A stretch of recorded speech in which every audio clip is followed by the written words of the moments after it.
The Proxima Centauri monitoring station wasn't supposed to detect anything unusual that day. Commander Elawan Kaldar was 30 hours into a 48-hour shift when every alarm on the station shrieked to life simultaneously. What in the void? She lurched forward in her chair, fingers flying across holographic interfaces as data flooded in from all sensors. "Commander!" Lieutenant Voss Merridin's voice cracked over the comms. "We've got something big appeared out of nowhere at coordinates 337 Mark 42. "Define nowhere, Lieutenant," Elawan demanded, pulling up the visual feeds. "I mean nowhere, Commander. No warp signature, no quantum distortion field, no subspace ripple, nothing. 1 second empty space, the next second, this." The main screen flickered to life, revealing what could only be described as an impossibility. A vessel, if one could call it that, hung against the backdrop of stars, seeming to both absorb and reflect light in ways that made Elawan's eyes water.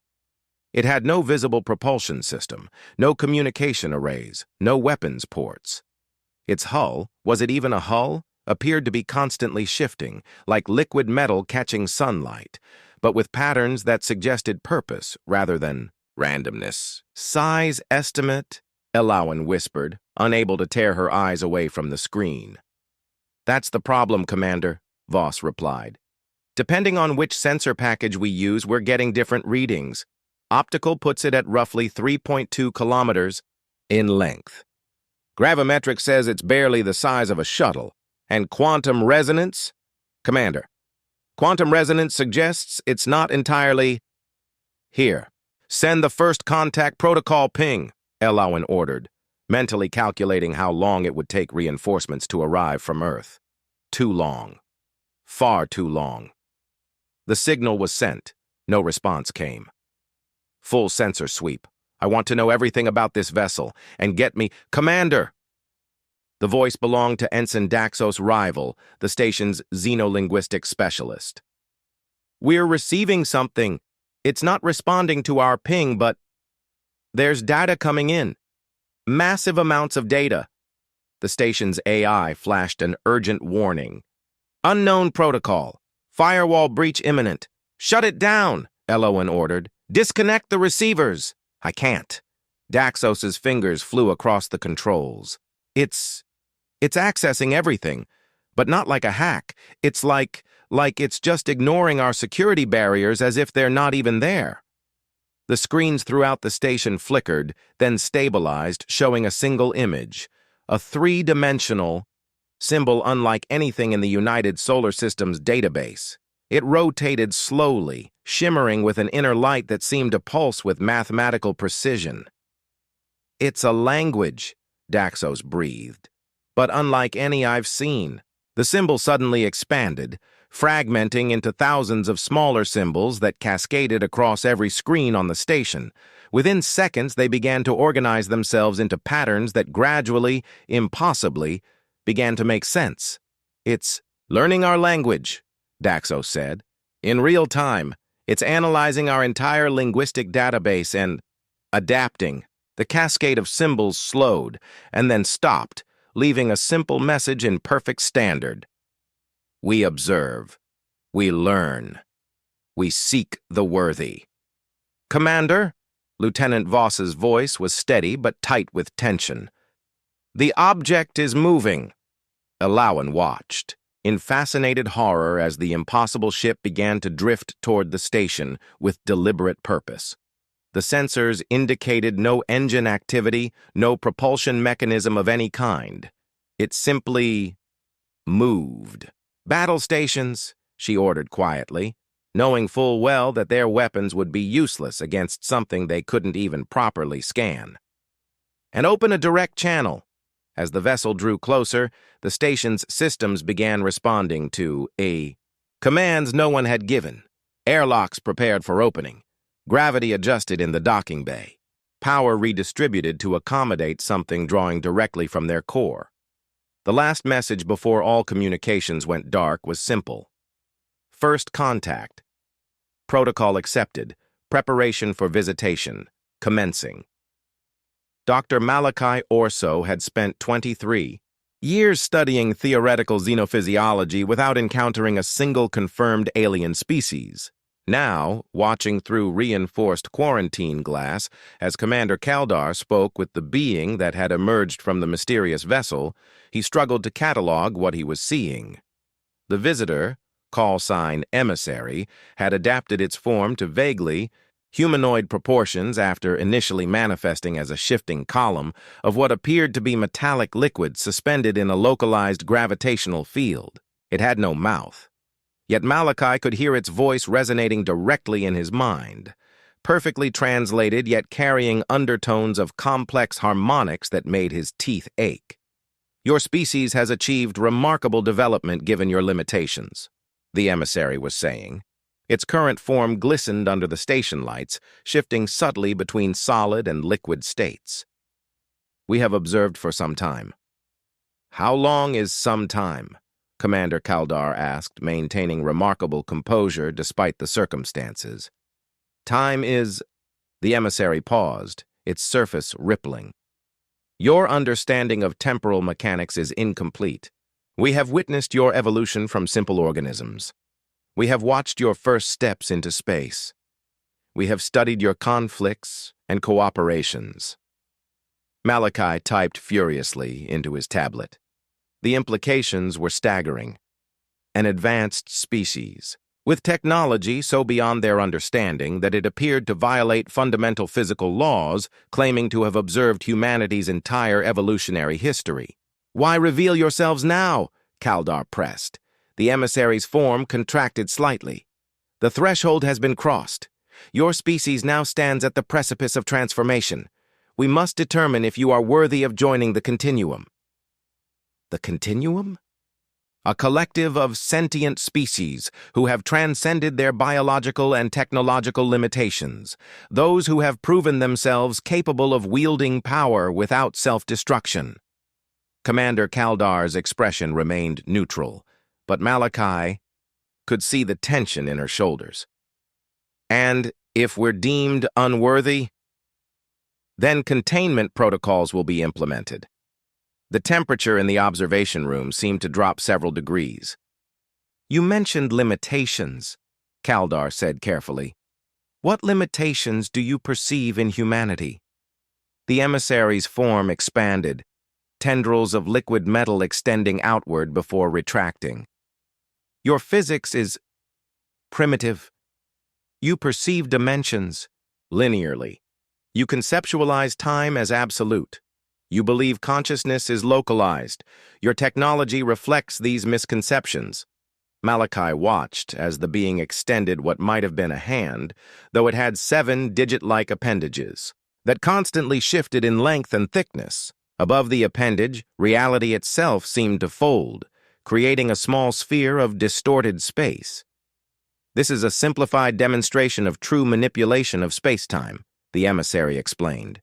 Your species currently achieves interstellar travel through crude warping mechanisms that require enormous energy expenditure. We exist simultaneously across multiple dimensional planes, drawing energy from the quantum foam itself. The sphere expanded, showing within it what appeared to be a miniature galaxy spinning at impossible speed. Your vessel, Kaldar began. When it appeared, did not appear, the emissary corrected. It has always been there, merely existing in dimensional states your sensors could not detect. We shifted its resonance to make it perceptible to your instruments. Malachi's hands trembled as he documented everything. The scientific implications alone would revolutionize physics, engineering, medicine, every field of human knowledge, if they were deemed worthy. What must we do? Kaldar asked. How is worthiness determined? The emissary's form contracted again, becoming more densely metallic. The test has already begun. Your response to our arrival, your handling of the knowledge we provide, your species' collective reaction to the understanding that you are not alone, and that you are rudimentary in comparison. You're monitoring our global communications, Kaldar stated rather than asked. We are monitoring your thoughts, the emissary corrected. Collective consciousness patterns indicate high probability of territorial response, fear-based aggression, and attempt to weaponize any technology we might share. This is concerning. Malachi felt a chill run down his spine as the emissary turned what passed for its head toward the observation window, looking directly at him, despite the one-way glass. "Your scientist fears us," it stated, "yet desires our knowledge. This duality is typical of pre-continuum species. Evolution requires moving beyond such contradiction." Fleet Admiral Zephyr Caney had faced down Martian separatists, survived the Europa incident, and negotiated the treacherous Titan Accords, but nothing in her 63 years of life had prepared her for this moment. On the holographic display before her, the alien vessel, if one could even call it that, hung in space, near Proxima Centauri, defying every known law of physics. "They call themselves the Arvani," Commander Kaldar explained via quantum relay. "Or rather, that's the closest approximation in our language. Their actual designation involves conceptual harmonics that don't translate well. And they claim to have been watching us for—" "How long?" Caney asked, trying to keep her voice steady. "Since before we were human, Admiral. They exist across multiple dimensions simultaneously and experience time non-linearly. To them, our entire history is like a single painting they can observe in its entirety." The briefing room fell silent as the implications sank in. The 12 highest-ranking officials of the United Solar System's Defense Force exchanged uneasy glances. "What do they want?" General Odion Vex finally asked, his cybernetically enhanced eyes narrowing. "They say they're here to evaluate us," Kaldar replied, "to determine if humanity is ready to join something called the Continuum, a collective of advanced species." "And if we fail this evaluation?" Caney asked. "Containment," Kaldar said simply. They didn't elaborate, but the implication was clear. The tension in the room heightened perceptibly. "Dr. Orso has been studying the technical data they've shared," Kaldar continued. "It's revolutionary doesn't begin to describe it. They manipulate gravity like we manipulate light. They extract energy directly from vacuum fluctuations. Their computational systems operate on quantum principles we've only theorized about." "Have they made any aggressive moves?" Vex demanded. "None. But they've demonstrated capabilities that are concerning. They can interface directly with our systems, bypass any security we have. They appear able to read surface thoughts at minimum, and their vessel—" "Yes, about their vessel," interrupted Dr. Isolde Kamar, the USSDF's chief scientist. "Our analysis of the sensor data you've sent is, well, frankly, it's impossible. The energy readings alone would suggest the thing should be collapsing into a black hole. Instead, it's somehow channeling what appears to be dark energy in ways that—" A sudden alert cut through the room. Admiral Caney's neural implant flashed urgent warnings directly into her optic nerve. "We've got multiple contacts," announced Strategic Operations Officer Lysander Ray. 23 identical vessels just appeared. They're positioning themselves near every major human settlement in the system. Earth, Mars, the Jovian colonies. Everywhere. The display shifted to show a solar system map with the alien vessels highlighted in pulsing red. "No warp signatures detected," Ray continued, his voice tight. "No approach vectors. They just manifested." "Are weapons systems tracking?" General Vex demanded. "Trying, sir, but our targeting systems can't get a lock. It's like they're not fully present." Caney's mind raced through possibilities, each more dire than the last. A coordinated first strike? A show of force? A prelude to invasion? "Commander Kaldar," she said, keeping her voice carefully controlled, "I need you to ask your emissary, what exactly is happening?"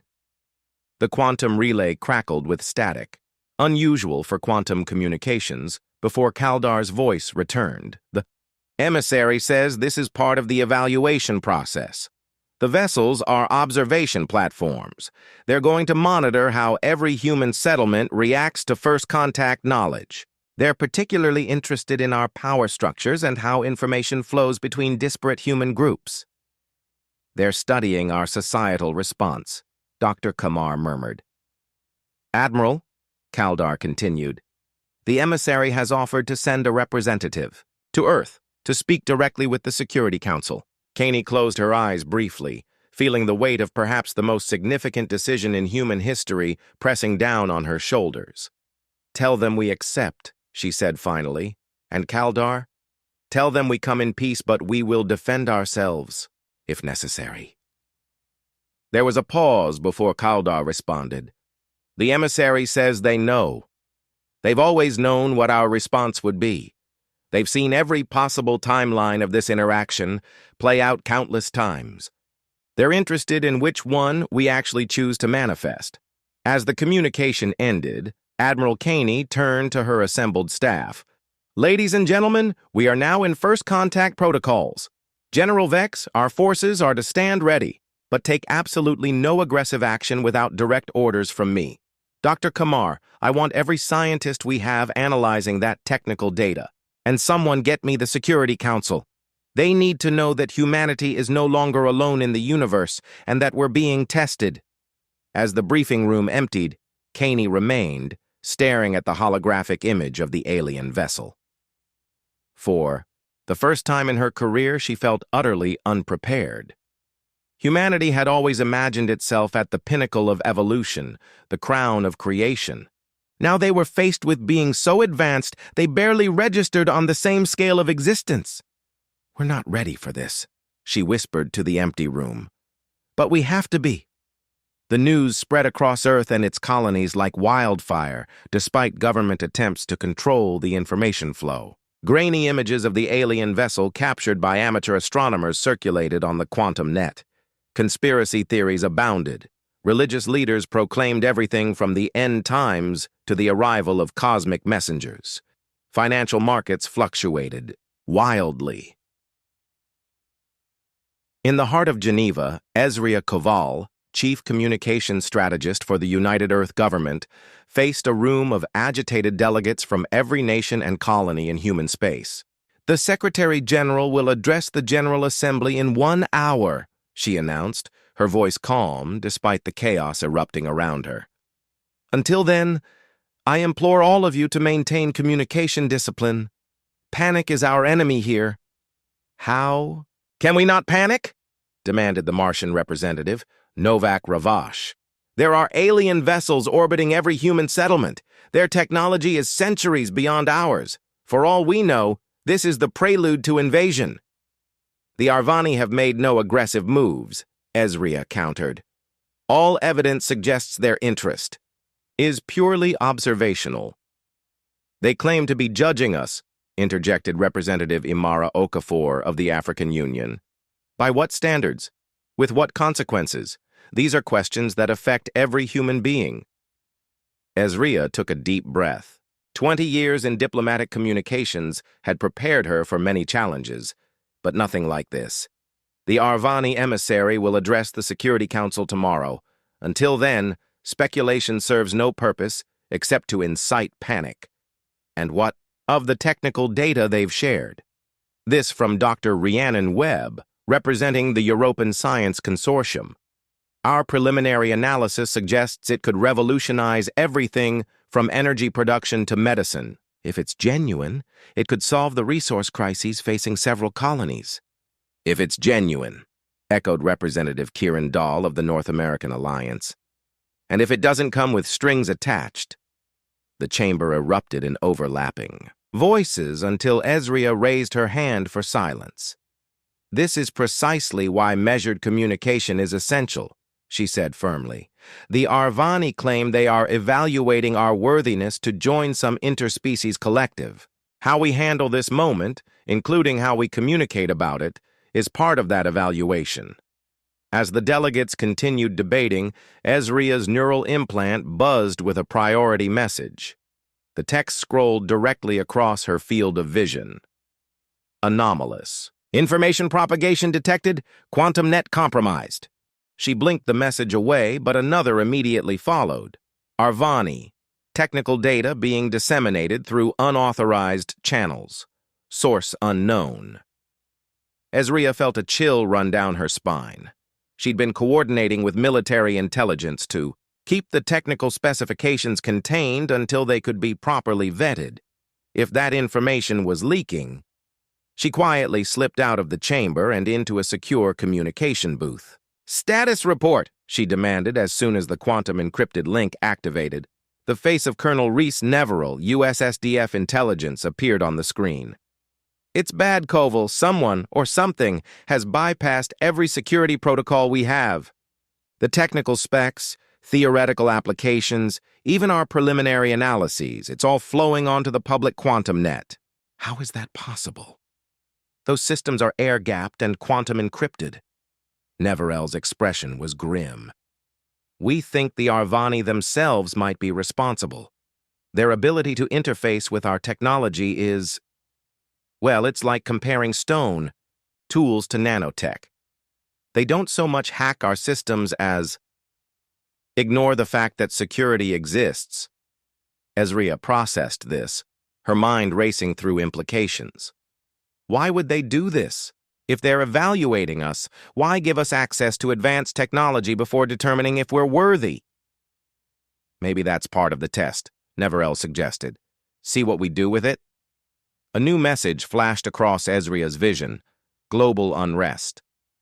Increasing.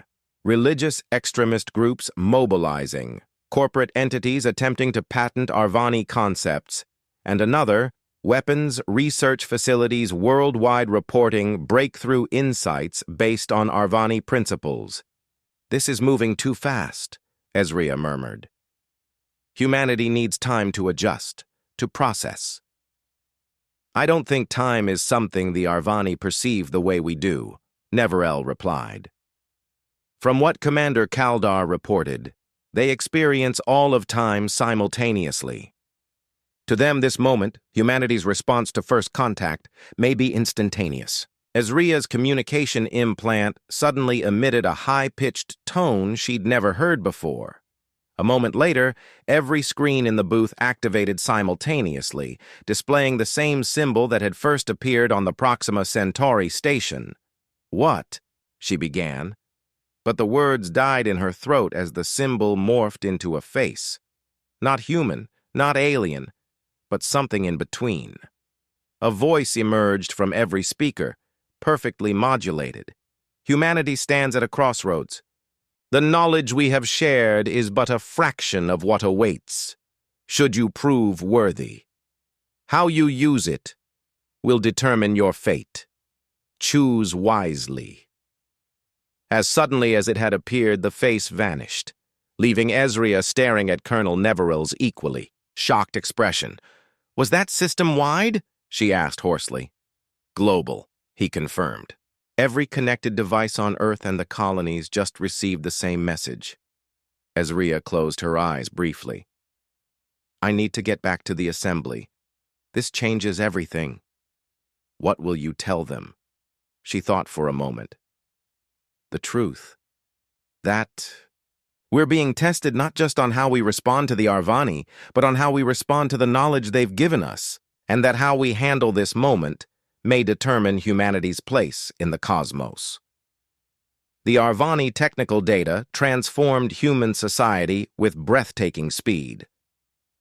3 weeks after first contact, quantum physicist Dr. Nyara Imari stood in her laboratory, beneath the Lunar Farside Observatory, watching as the prototype vacuum energy extractor hummed to life. A technology that human science had theorized but considered centuries away from practical application now sat before her, assembled from specifications the Arvani had shared.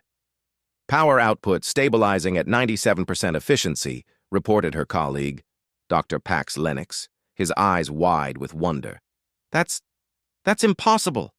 "Apparently not," Nyara replied, studying the holographic readouts floating before her. "The Arvani weren't exaggerating when they said our understanding of physics was primitive. The implications were staggering. a power source that extracted energy directly from quantum fluctuations in vacuum space, could provide virtually unlimited clean energy to every human settlement. No more resource wars, no more colonial dependencies on Earth for fusion materials. "Have you seen the medical applications they've released?" Pax asked, making minute adjustments to the extractor's containment field. Moretti's team in Milan has already successfully tested cellular regeneration technology based on Arvani principles.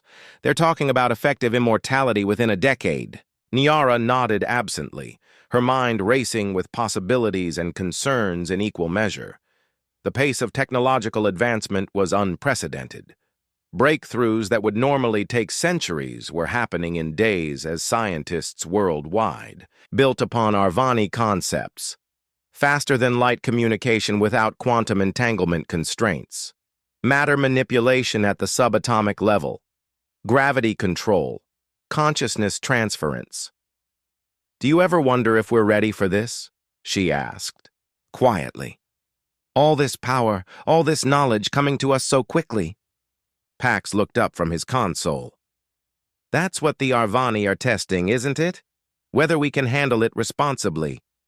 Before Niara could respond, her neural implant pinged with an urgent message from the observatory's director. She blinked to accept it, and immediately stiffened as the information scrolled across her vision. "What is it?" Pax asked, noticing her reaction. "The Mars Collective has just announced they've developed weapons based on Arvani gravitational manipulation principles," she said, her voice tight. "They're demanding full autonomy from Earth governance and control of the asteroid belt mining operations." Pax's expression darkened. "So it begins." Over the next 72 hours, similar reports flooded in from across the solar system. The Mapuri Europa Enclave claimed to have developed consciousness-altering technology that could liberate minds from biological constraints. A consortium of corporate interests on Venus announced breakthrough atmospheric processors that could terraform the planet within years and were charging exorbitant licensing fees for the technology. Earth governments scrambled to regulate the explosion of Arvani-derived innovations, but the pace of change had already outstripped their ability to control it. "This is exactly what I feared," Admiral Caney said during an emergency security council meeting that Niara had been summoned to attend virtually. "We're like children who've been handed fusion matches. We barely understand these principles, yet we're rushing to apply them, often in the worst possible ways." "The problem isn't the technology," countered Dr. Kamar. "It's that different human factions are developing different aspects of it in isolation. We need coordination, collaboration."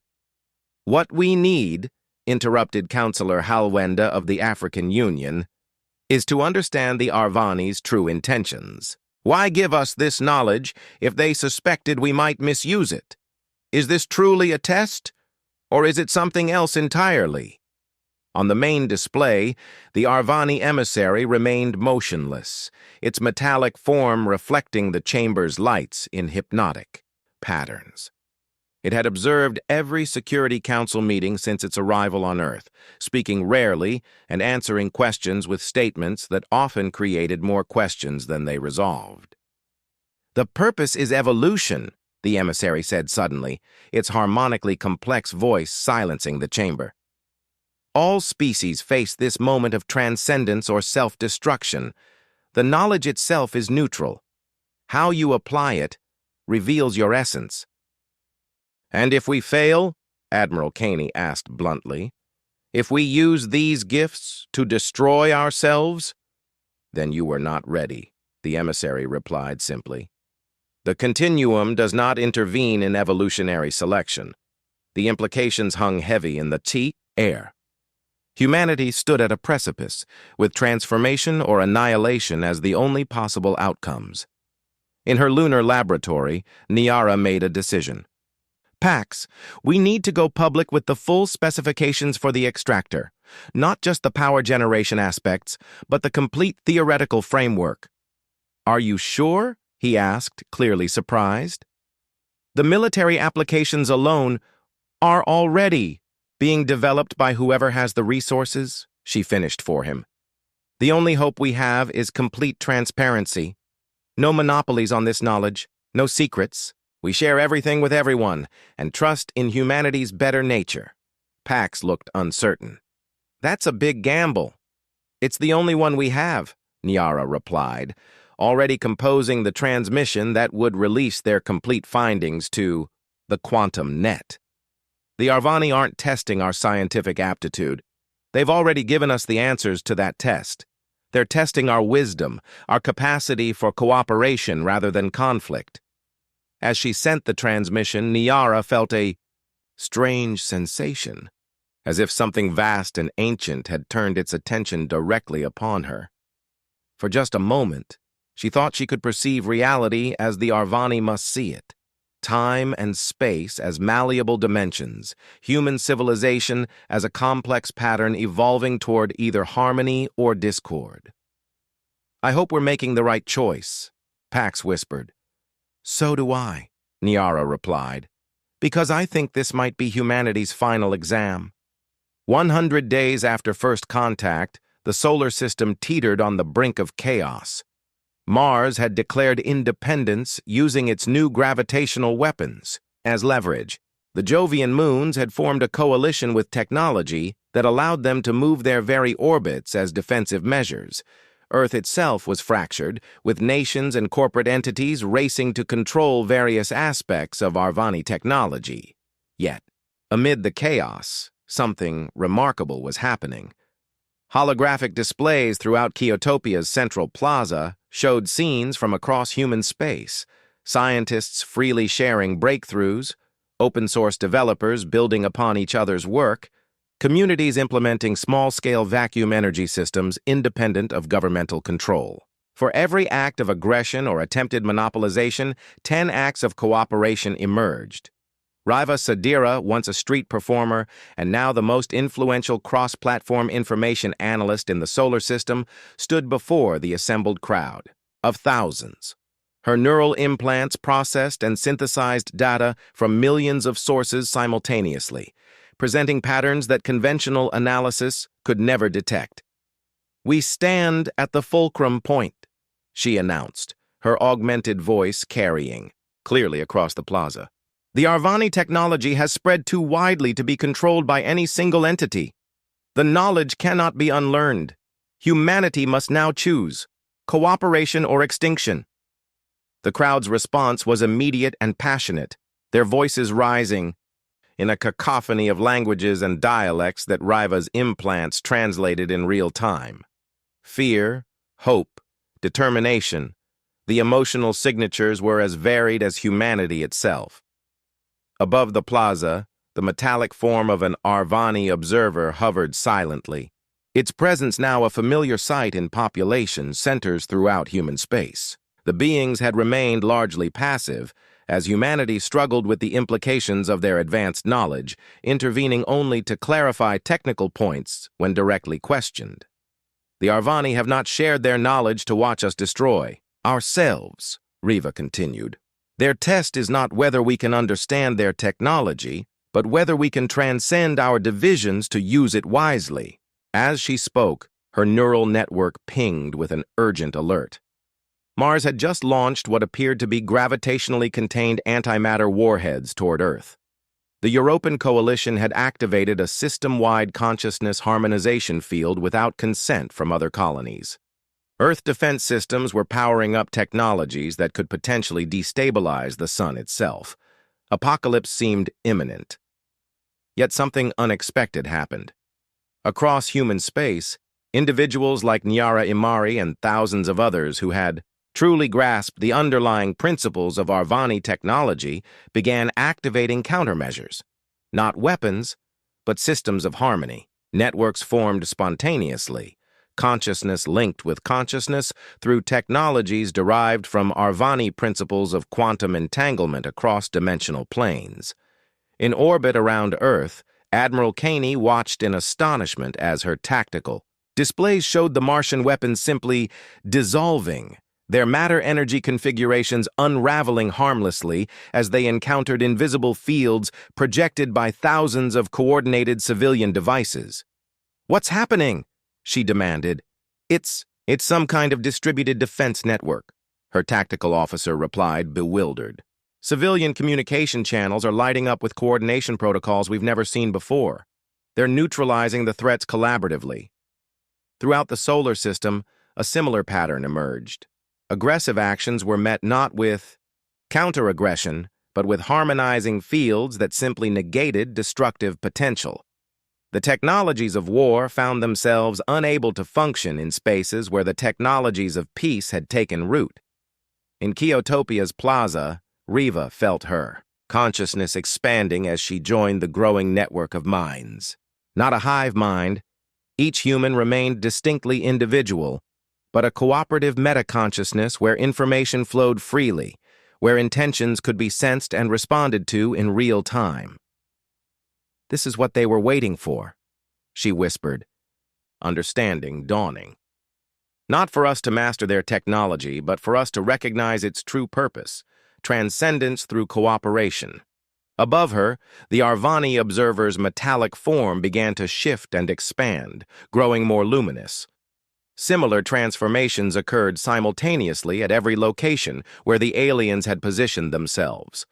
Their vessels, previously solid-seeming, despite their impossible physics, now revealed their true nature, not ships at all, but nexus points in a vast interconnected field that spanned dimensions beyond human perception.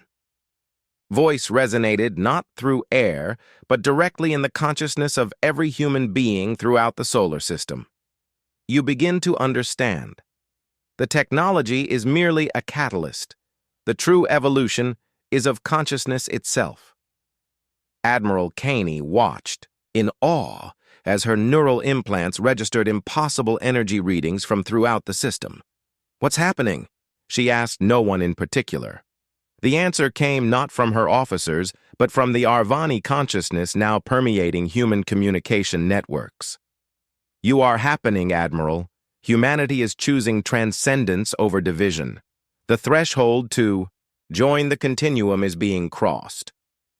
From her laboratory on Luna, Nyara Imari witnessed reality itself seeming to fold around the edges as human consciousness, augmented by Arvani principles, began to perceive dimensions previously invisible. "We're evolving," she breathed. "Not over millennia, but in this very moment." Throughout human space, the meta-consciousness grew stronger. Those who resisted, who clung to aggression and domination, found themselves not destroyed but simply unable to affect the emerging new reality. Their weapons and systems of control became irrelevant, like stone axes in an age of quantum manipulation. In Geneva, Ezria Koval stood before the United Earth Government Assembly, her eyes wide with wonder as she felt the connection spreading through human consciousness. "This was their gift all along," she said. "Not the technology itself, but the opportunity to use it to transcend our limitations. Not just physical, but social, psychological, spiritual." The Arvani presence intensified, the dimensional boundaries between their consciousness and humanity's growing thinner by the moment. "You have chosen unity over division, creation over destruction, wisdom over power. The test is complete. The continuum welcomes humanity." Throughout the solar system, humans experienced a moment of collective understanding, a glimpse of what awaited them as part of something greater than themselves, yet which would never erase their unique human identity. They saw other species who had made this journey, civilizations that had faced the same precipice and chosen to leap toward cooperation rather than fall into oblivion. In Kyotopia's plaza, Riva looked up at the transformed Arvani observer, now a swirling vortex of energy and consciousness that bridged dimensions rather than merely existing within them. "What happens now?" she asked, her voice small against the vastness of what she was beginning to perceive. The answer came not in words, but in understanding that blossomed within her mind. This was merely the beginning. Humanity would not abandon its physical form, or its distinct identity, but would evolve to exist across multiple planes of reality simultaneously, as the Arvani did. They would join a community of consciousnesses spanning galaxies and dimensions, each unique, all connected. The ship that had appeared so suddenly at Proxima Centauri was not a vessel, but a gateway, and humanity had just proven itself worthy to step through. "Welcome," came the final message as the dimensional boundaries thinned further, revealing wonders beyond imagination. "Welcome home,"